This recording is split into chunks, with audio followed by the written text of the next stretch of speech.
Bismillahirrahmanirrahim. Assalamualaikum warahmatullahi wabarakatuh.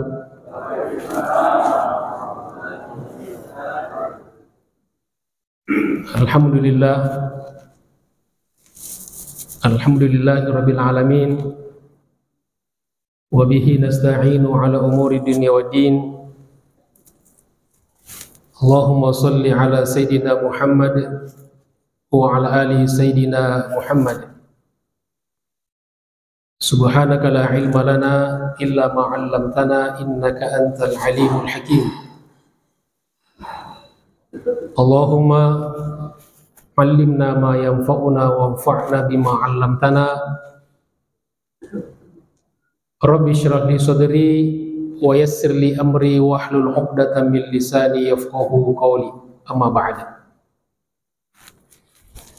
Ma'asyiral muslimin wal muslimat rahimakumullah. Wabil khusus para asatidz, para orang tua, tokoh masyarakat, segenap pengurus DKM Masjid Babus Salam yang kita cintai ini, serta Bapak Ibu sekalian jamaah salat subuh dan majelis ta'lim,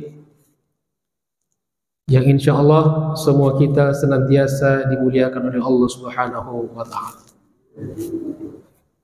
Apa kabar semuanya? Sehat? Alhamdulillah. Kita buka dulu dengan pantun ya. Belum. Jadi orang Betawi itu kalau mau cakep tidak perlu macam-macam, yang penting pantun aja. Jauh pulau dari Malaka, pergi haji ke kota Mekah. Dengan bismillah pengajian dibuka. Semoga semuanya mendapatkan berkah. Amin ya rabbal alamin. Alhamdulillah, puji syukur kita panjatkan kepada Allah Subhanahu wa Ta'ala. Setelah kita sholat subuh berjamaah, mudah-mudahan Allah Subhanahu wa Ta'ala terima sholat subuh kita dan ibadah-ibadah kita yang lainnya. Kita tidak membiarkan speedometer pahala kita berhenti berputar, maka kita lanjutkan lagi, kita luruskan niat kita. Yang pertama, i'tikaf di masjid, duduk-duduk di masjid, niat i'tikaf menjadi ibadah, bernilai ibadah kepada Allah Subhanahu wa Ta'ala. Yang kedua, bersilaturahim dengan saudara-saudara kita. Man ahabba ayyubu sotalahu fi rizqihi, barang siapa yang mau dilapangkan rezekinya, wa yunsa'alahu fi atharihi, dan mau diakhirkan ajal kematiannya, alias dipanjangkan umurnya, falyasil rahimahu, hendaklah dia senantiasa bersilaturahim. Dan yang tidak kalah pentingnya, ini yang pokok di antara yang semuanya yang pokok adalah kita niatkan untuk belajar, untuk thalabul ilmi. Kata Nabi SAW, man kharaja fi thalabil ilmi, barang siapa yang keluar rumah, yang pergi untuk mencari ilmu, untuk belajar, fahuwa fi sabilillah, maka dia berada di jalan Allah hatta yarji'ah, sampai pulang. Jadi ibu-ibu, bapak-bapak kalau mau selalu di jalan Allah tidak usah pulang-pulang ya. Di sini aja terus. Dan seperti biasa, meskipun ini sudah diamalkan oleh jamaah, tapi kita saling mengingatkan. Sebelum kita meninggalkan masjid, kita sholat sunnah isyraq atau syuruk yang pahalanya Kata Nabi, seperti haji dan umroh. Ma'asyiral muslimin rahimakumullah, Bapak Ibu sekalian saya hormati. Selanjutnya mari kita kembali kepada pelajaran kita. Masih pembahasan kitab Riyadhus Shalihin. Sekarang kita melanjutkan bab yang lalu. Masih ada beberapa hadis, yaitu bab bayani kathrati turuqil khair, penjelasan tentang banyaknya jalan-jalan kebaikan. Ya, kalau bahasa orang sekarang, banyak jalan menuju rumah, ya, atau banyak jalan menuju Mekah. Di sini ada beberapa hadis yang belum kita bahas. Yang pertama,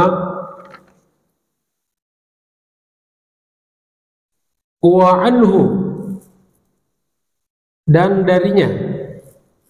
Di sini maksudnya dari Abi Dzar Al-Ghifari. Beberapa hadis sebelumnya itu diriwayatkan oleh sahabat Abu Dzar Al-Ghifari. Anna nasan, sesungguhnya beberapa orang di sini disebutkan minhum Abu Dzar Al-Ghifari, beliau sendiri. Kemudian ada Ammar bin Yasir, ya, itu diantara sahabat yang dikatakan sebagai beberapa orang. Qalu, mereka berkata, ya Rasulullah, wahai Rasulullah. Itu kalau sahabat memanggil Nabi, ya Nabi Allah atau ya Rasulullah. Kalau orang kafir memanggilnya ya Muhammad. Sahabat tidak memanggil Nabi dengan ya Muhammad, tapi ya Rasulullah.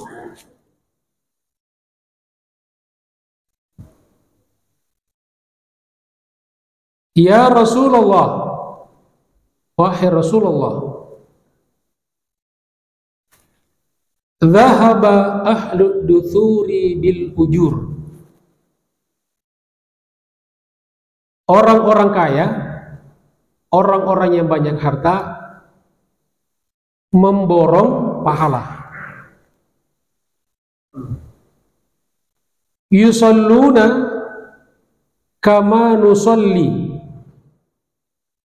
Mereka sholat sebagaimana kita sholat. Wa yasumuna kama nasumu. Dan mereka saum, mereka puasa sebagaimana kita juga puasa. Wa yatasaddaquna bi fuduli amwalihim. Dan mereka bersedekah dengan kelebihan harta mereka. Qala, maka Nabi menjawab, awalaisa qad ja'alallahu lakum ma tasaddaquna bi. Bukankah Allah telah menjadikan untuk kalian apa-apa yang kalian bisa bersedekah dengannya? Inna bikulli tasbihatin shadaqah. Sesungguhnya setiap tasbih dengan mengucapkan subhanallah itu bernilai sedekah, sebagai sedekah. Jadi mengucapkan subhanallah itu sedekah. Wa kulli takbiratin sedekah, dan setiap takbir dengan mengucapkan Allahu Akbar itu juga sedekah. Wa kulli tahmidatin sedekah, dan setiap tahmid mengucapkan alhamdulillah itu juga sedekah. Wa kulli tahlilatin sedekah, dan setiap tahlil itu mengucapkan la ilaha illallah, itu namanya tahlil. Maka setiap tahlil adalah sedekah. Wa amrun bil ma'rufi sedekah, amar ma'ruf, memerintahkan, menyeru kepada yang ma'ruf, yang baik, yang dikenal oleh manusia, itu sedekah. Wa nahyun 'anil munkari sedekah, mencegah dari kemungkaran adalah sedekah. Wa fi bud'i ahadikum sedekah, dan seseorang berjima atau berhubungan intim dengan istrinya adalah sedekah. Qalu, mereka kembali bertanya, para sahabat, ya Rasulullah. Jadi ketika Nabi menjelaskan takbir sedekah, tahmid sedekah, tahlil sedekah, dan seterusnya, tidak ada biasa-biasa saja kan? Tapi ketika Nabi mengatakan salah seorang di antara kalian mendatangi istrinya adalah sedekah, maka sahabat bertanya, ya Rasulullah, wahai Rasulullah, ayati ahaduna syahwatahu wa yakunu lahu fiha ajrun, apakah dengan seseorang di antara kami melampiaskan syahwatnya, tentu kepada pasangannya, dan dia mendapatkan pahala di dalamnya itu? Jadi bagi sahabat masih aneh, karena belum dijelaskan oleh Nabi. Qala, Nabi kembali berkata, ara'aitum law wada'aha fi haram, bagaimana pendapat kalian sekiranya dia lampiaskan pada yang haram,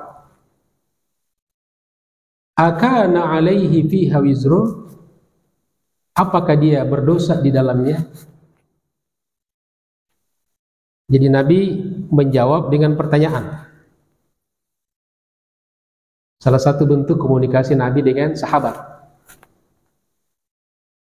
Ya Rasulullah, seorang laki-laki berhubungan dengan istrinya dapat pahala? Lalu kata Nabi, bagaimana pendapat kalian kalau dia salurkan di tempat yang haram? Lalu tentu jawabannya adalah pasti ya Rasulullah.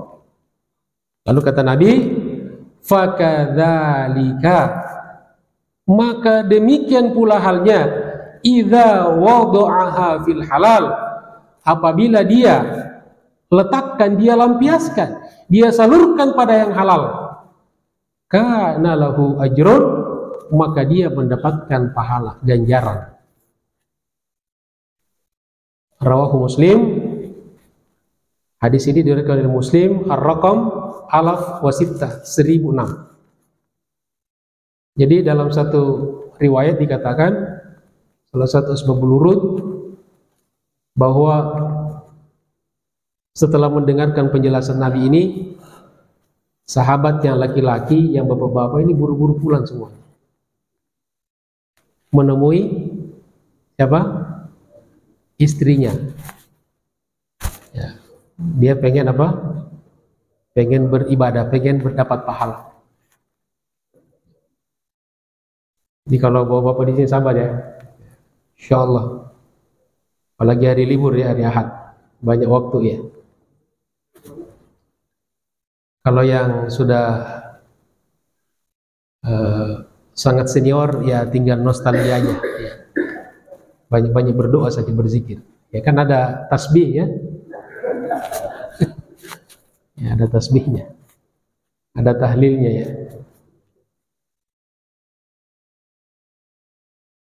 Jamaah sekalian dirahmati Allah Subhanahu wa taala. Pelajaran-pelajaran dari hadis. Yang pertama, tanafusus as-sahabati ala fi'lil khairat. Bahwa sahabat itu senantiasa berlomba-lomba untuk melakukan kebaikan. Itu ciri sahabat yang kita jadikan qudwah setelah baginda Rasulullah SAW.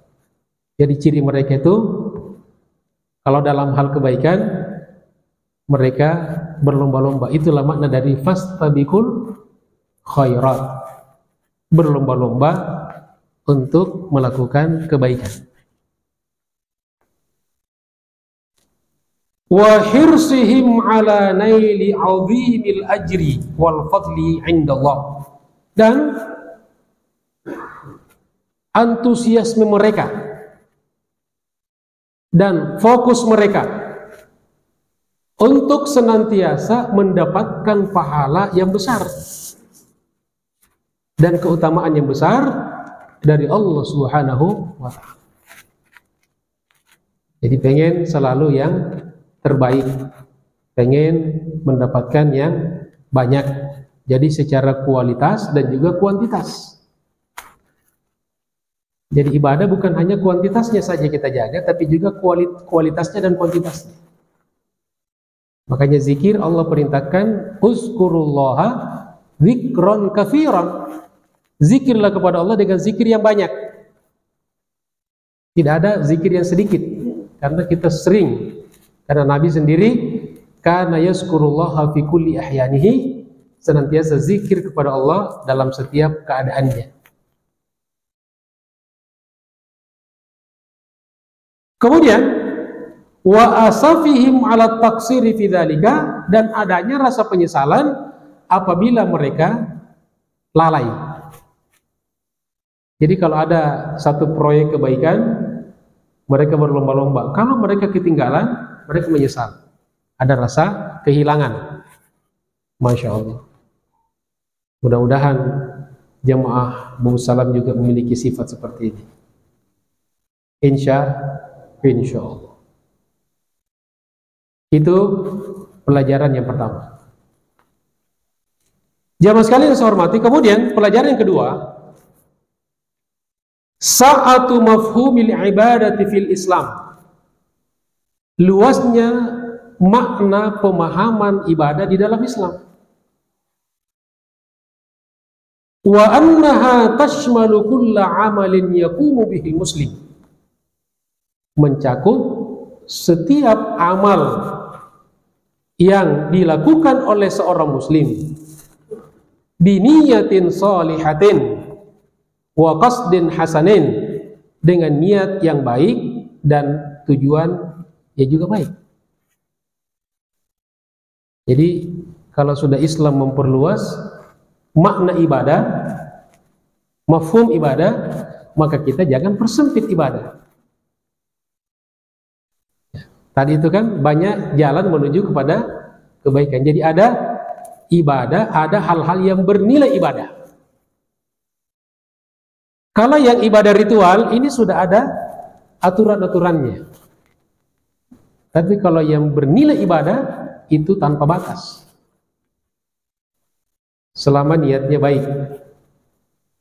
Yang dulu tidak ada, tapi dengan niat yang baik, menjadi insya Allah bernilai pahala. Memberikan AC di masjid ini dulu tidak ada. Tapi kalau kita niatkan untuk jamaah nyaman di masjid, maka insya Allah apa yang dilakukan dengan memasang AC di masjid, insya Allah bernilai ibadah. Penerangan seperti ini tidak ada, apalagi lampu seperti ini tidak ada. Dulu tidak ada. Tapi kalau diniatkan orang bisa betah di masjid, nyaman beribadahnya, khusyuk beribadahnya, maka insya Allah itu bisa termasuk dalam mafhum al-ibadah di dalam Islam. Walau kana minal a'malil 'adiyati al-fitriyatil mubahah, meskipun itu adalah amal-amal yang biasa dilakukan, bahkan amal-amal fitrah, melampiaskan fitrah yang dibolehkan. Seperti tadi contohnya apa? Berhubungan suami istri. Berhubungan suami istri kan amal-amal rutinitas kan? Dan hanya untuk melampiaskan fitrah kita manusia. Tetapi kalau diniatkan sebagai ibadah, tadi Nabi sudah memberikan gambarannya bahwa sebagaimana kalau diletakkan, dilampiaskan dia yang haram mendapat dosa, maka dilampiaskan pada yang halal juga mendapatkan pahala. Nah, kemudian yang tidak kalah penting jemaah sekalian, ya, jadi hal-hal yang bersifat rutinitas, ya, kalau diniatkan sebagai ibadah, penghambaan kepada Allah, maka insya Allah bernilai ibadah. Makan, maka sebelum kita makan baca basmalah, ya, doa makan, bernilai ibadah.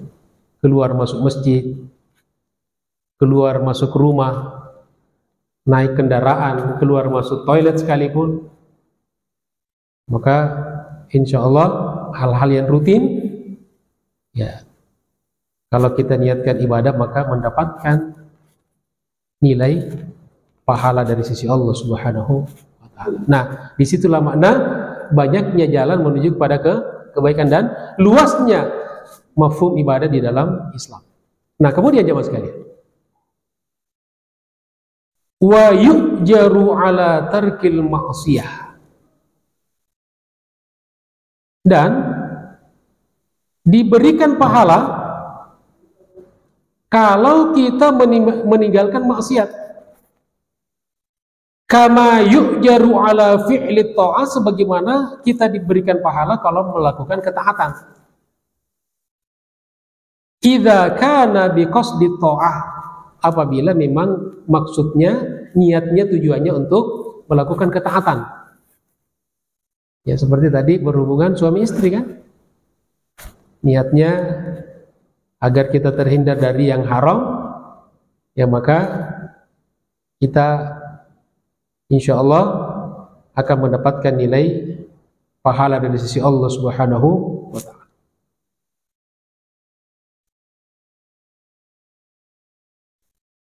Jadi inilah hebatnya di dalam Islam.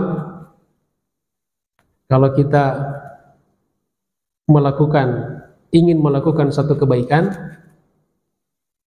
lalu tidak jadi melakukan kebaikan itu, maka kita sudah mendapatkan pahala niat. Ya, tapi jangan cuma niat doang. Misalnya niat nih, ramai di masjid, pengen sekali-kali sedekah untuk jamaah di masjid nih, makan, traktir mereka gitu. Lalu tiba-tiba tidak sanggup, ya, kemudian tidak kesampaian, maka insya Allah sudah dapat pahala karena sudah niat.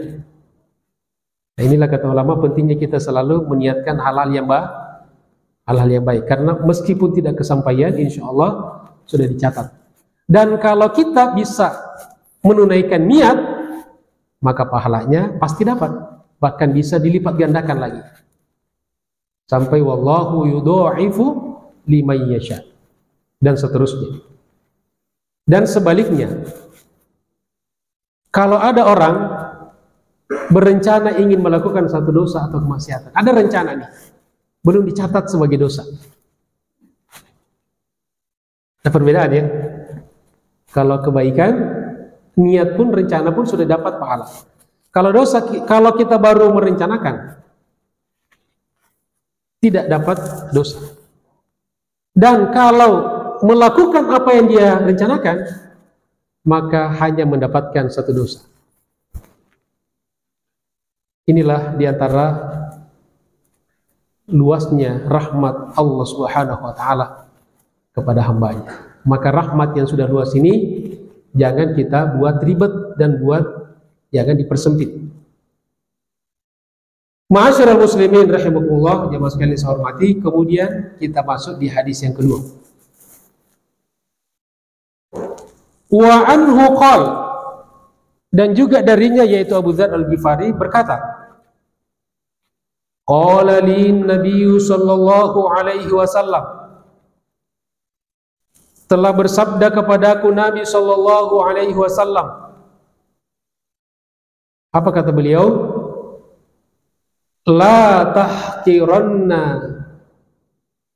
minal ma'rufi syai'an.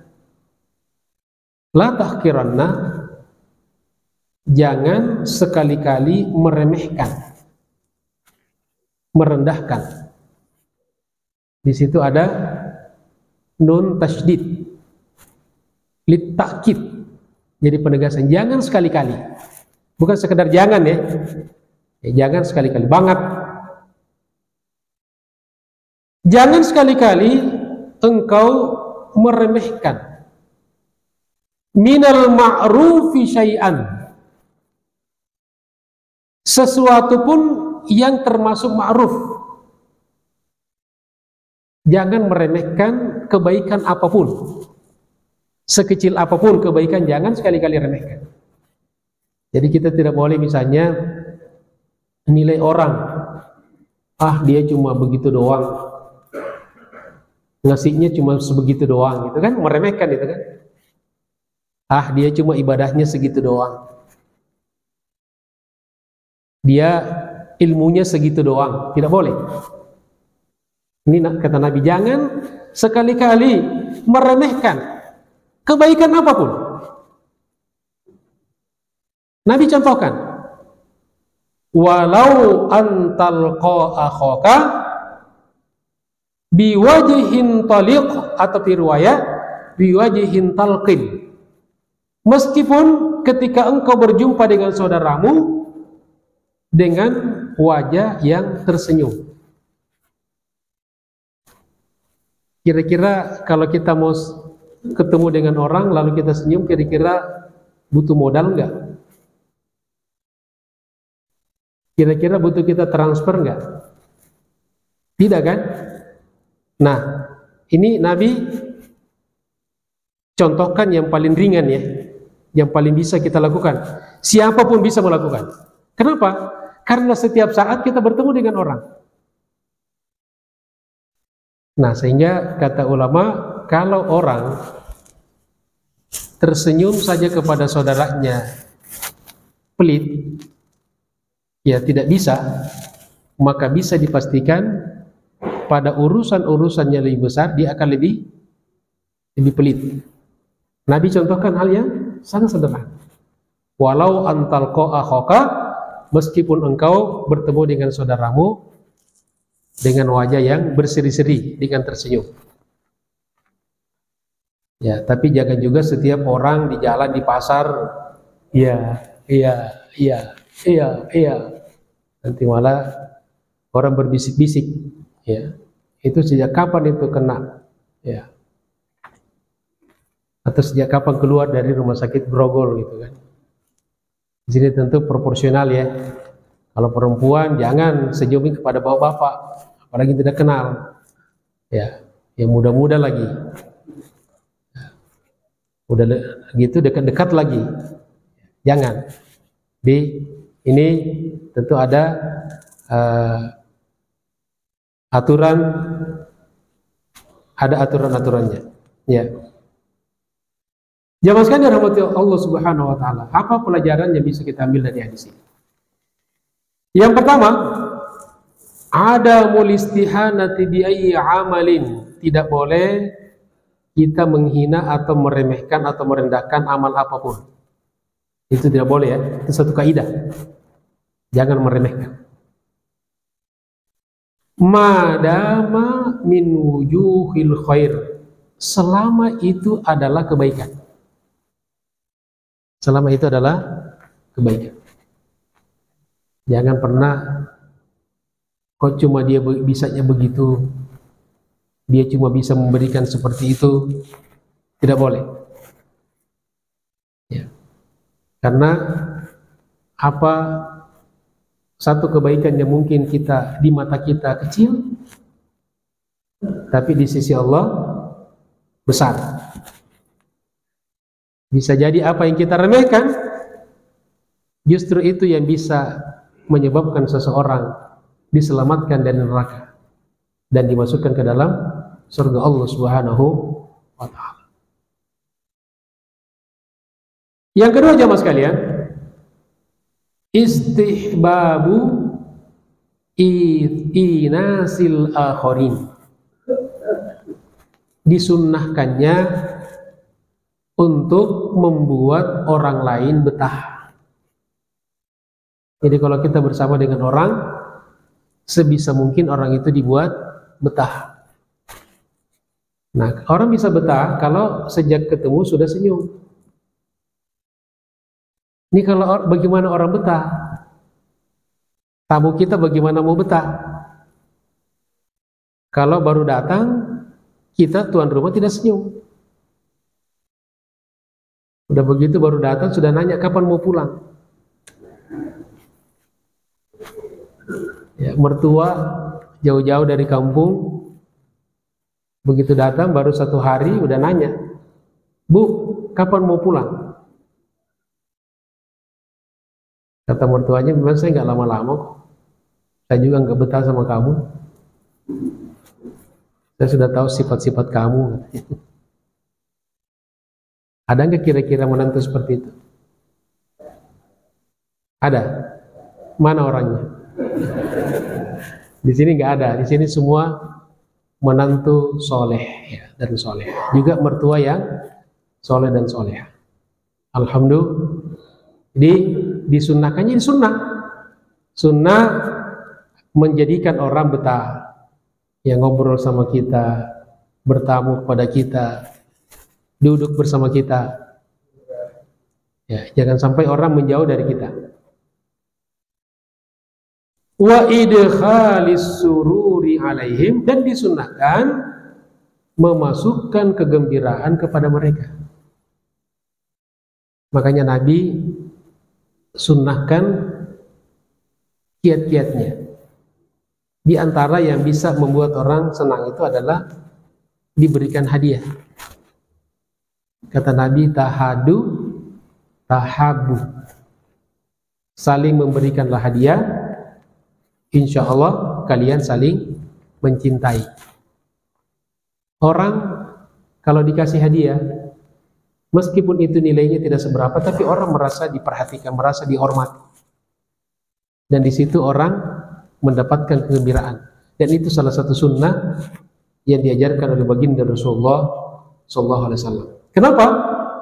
Lima fi dzalika, karena di dalam itu semuanya min tahqiqil ulfati bainal muslimin, ada sarana untuk menjadikan umat Islam itu semakin solid. Nah, jangan justru kita membuat umat Islam ini semakin bercerai-berai. Yang sudah kompak kita lebih kuatkan lagi. Jangan kita datang lalu orang terkotak-kotak.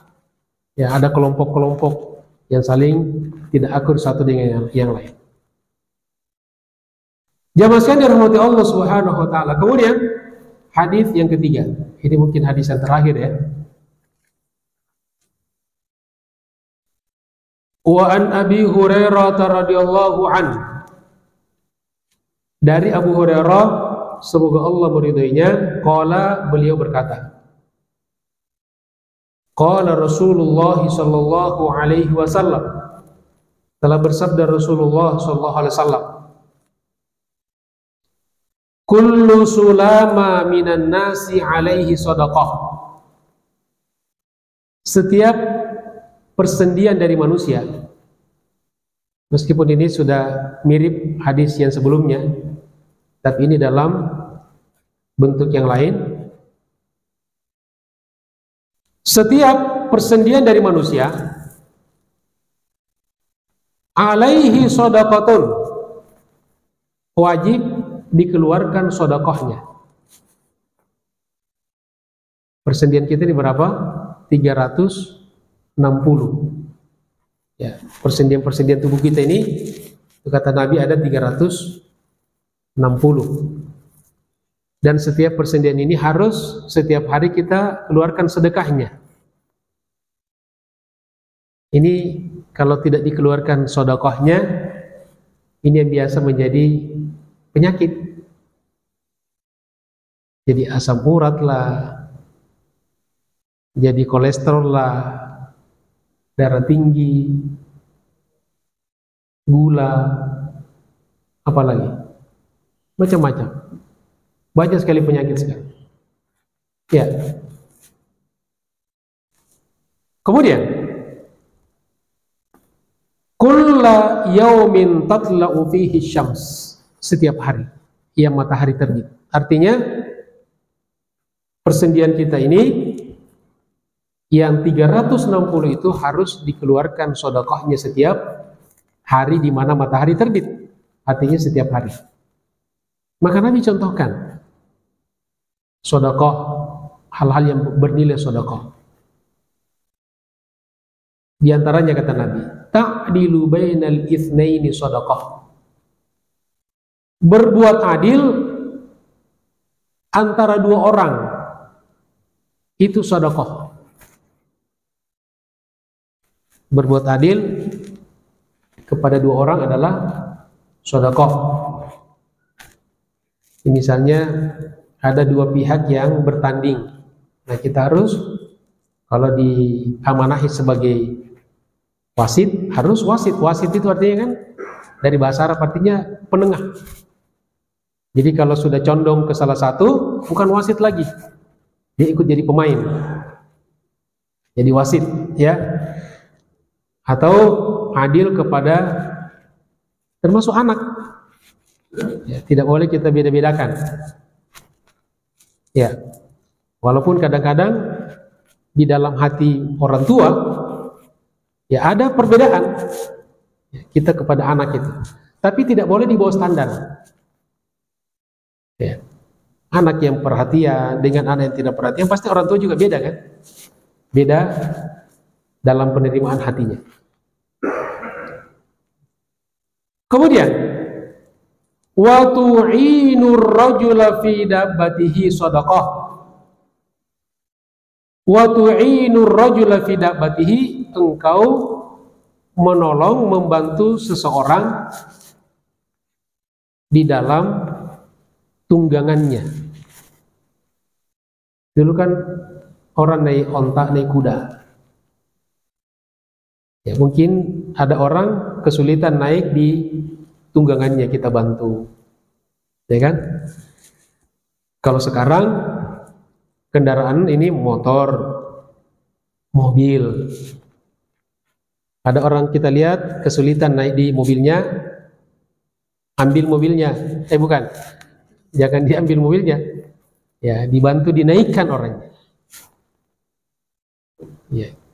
Tapi kita di kota-kota seperti Jakarta ini seringkali terjadi ketika ada orang kecelakaan, ada musibah, bukan buru-buru menolong. Apa yang dilakukan jemaah? Hah? Malah di videoin. Ya. Telah terjadi musibah. Ada manfaatnya juga sih. Tapi jangan semua begitu. Ada yang videoin, ada yang nolongin. Biar cepat ketahuan oleh keluarganya atau aparat ya keamanan. Ada juga yang bukan menolong tapi mempreteli harta bendanya. Dompet, jam tangannya, cincin gitu kan. Ya, hilang semuanya. Tapi sekarang alhamdulillah dengan ada CCTV di mana-mana, ini cepat kelacak ya. Jadi cepat ketahuan pelakunya. Kemudian jemaah sekalian,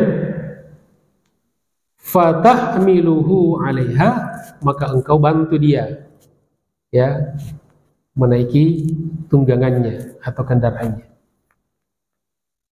Aw tarfa'u lahu 'alaiha mata'ahu shadaqah, atau membantu dia menaikkan barang bawaannya.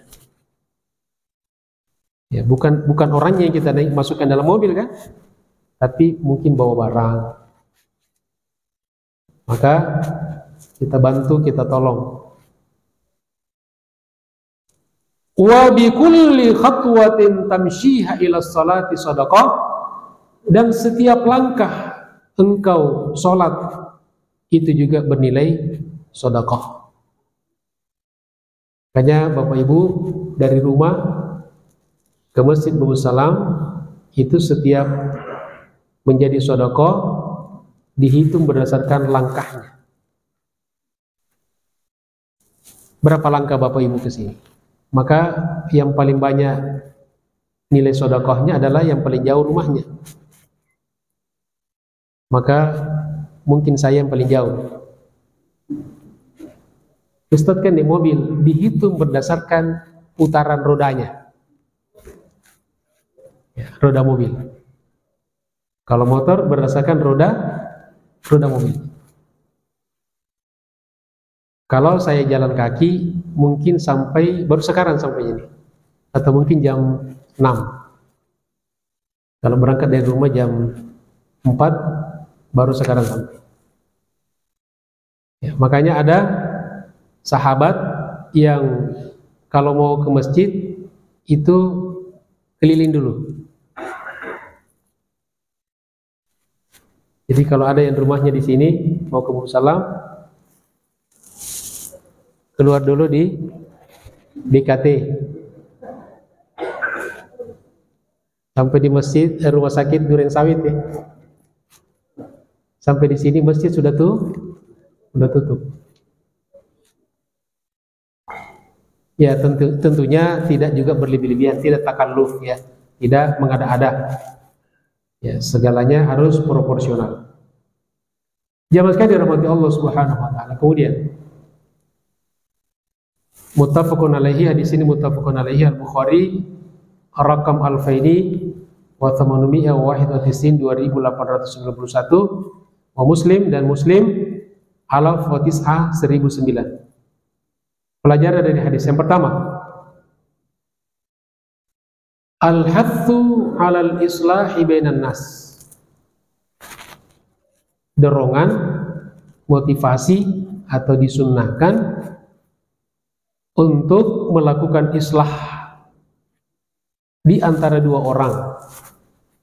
Misalnya ada dua orang bertikai ini, maka kita disunnahkan untuk jangan justru mengkompori, tapi bagaimana kita bisa akurkan. Kalau ada kita tahu dua orang berselisih, maka bagaimana caranya agar dua orang ini bisa berdamai. Itu sunnah. Bil adli, dengan cara adil. Tidak boleh juga kita menghalalkan yang haram. Ya. Tapi disinilah yang kata Nabi, kadang-kadang berbohong untuk hal ini boleh. Ya, seperti dalam perang, tidak boleh kita jujur dalam perang. Berapa senjata kamu? Boleh kita berbohong, karena untuk keselamatan umat. Kalau ada orang yang dikejar oleh musuh, mau dibunuh, lalu kita melihat orang itu maka kita boleh ketika ditanya, lihat gak kamu orang itu? Saya tidak lihat. Nabi contohkan dulu, pernah ada orang yang dikejar-kejar musuhnya mau dibunuh. Ya, lalu Nabi ditanya, kamu lihat nggak orang yang lewat di sini? Nabi sedikit bergeser, ya, bergeser melangkah mundur atau maju. Lalu kata Nabi, sejak saya di sini, saya tidak melihat. Sejak saya di sini ya, di situ lihat, tapi di sini tidak. Nah, artinya orang Islam itu cerdas. Bagaimana caranya agar bisa menyelamatkan orang yang terancam nyawanya? Jamaah sekalian dirahmati Allah Subhanahu wa taala. Wa muamalatuhum bil akhlaqil karimah, dan disunnahkan agar kita senantiasa bergaul dengan manusia, muamalah dengan orang lain dengan akhlak yang mulia. Akhlak yang paling tinggi adalah kepada orang tua, dan demikianlah seterusnya. Yang kedua, fadlul muhafadzati ala salatil jama'ati fil masjid. Keutamaan menjaga salat berjamaah di masjid, terutama yang tidak punya halangan. Kemudian yang ketiga, at-taqarrubu ilallahi ta'ala bi anwa'it ta'at, mendekatkan diri kepada Allah Subhanahu wa taala dengan beragam jenis ketaatan. Jadi jangan terfokus hanya pada amalan-amalan tertentu. Tadi temanya kan banyak jalan menuju kepada kebaikan.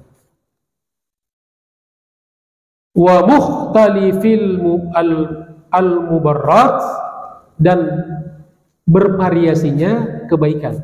Dari kata albir, kebaikan itu banyak sekali. Kemudian yang tidak kalah pentingnya dibarengi dengan ma'asyukri ala ni'amihi, dan jangan lupa senantiasa bersyukur atas nikmat-nikmat Allah Subhanahu wa ta'ala. Masya Allah, nikmat sehat, ya, nikmat ketenangan, nikmat harta, nikmat rumah tangga, nikmat keturunan, banyak sekali. Ni'am, ya, jamak dari nikmat, ni'mah. Kalau satu nikmat namanya ni'mah, kalau banyak ni'am. Maka banyak sekali nikmat Allah yang harus kita syukuri kepadanya. Mudah-mudahan kita termasuk orang-orang yang senantiasa bersyukur kepada nikmat Allah Subhanahu wa ta'ala. Dan mudah-mudahan kita semua dimudahkan oleh Allah Subhanahu wa ta'ala untuk bisa senantiasa beramal-amal yang baik. Insya Allah. Demikianlah jemaah sekalian kajian kita pada kesempatan ini. Sebelum kita tutup, ada yang mau bertanya, silahkan.